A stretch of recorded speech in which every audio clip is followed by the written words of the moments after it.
Hi hello friends, అందరికీ నమస్కారం. నేను మీ విలేజ్లో రాజేష్. అలా ఉన్నారు, బాగున్నారా? మీరు చూస్తున్నారు కదా ఫ్రెండ్స్, నా వెనకాల ఉన్నది నారింజ చెట్టు, ఆరెంజ్ అన్నమాట. నారింజ గెల్ ఫ్రెండ్స్, ఇవి చాలా తినడానికి బాగుంటాయి. ఇవి మా తాతగారు పెరట్లో అయితే ఉన్నాయి ఫ్రెండ్స్. ఒక కాయ కోసి తిని చూపిస్తాను, ఆ టేస్ట్ ఎలా ఉందో మీకు చెప్తాను ఫ్రెండ్స్. చూడండి,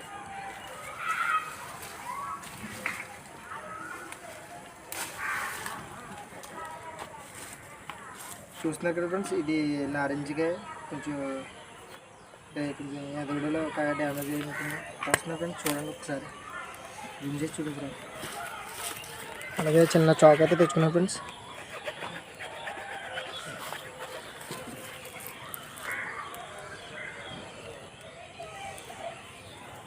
ఇది చూడండి సార్, ముగ్గుపోయింది ఫ్రెండ్స్. ఇది పరుగు తగింది, చాలా అయితే బాగుంది. ఒకసారి తిని చూపిస్తాం.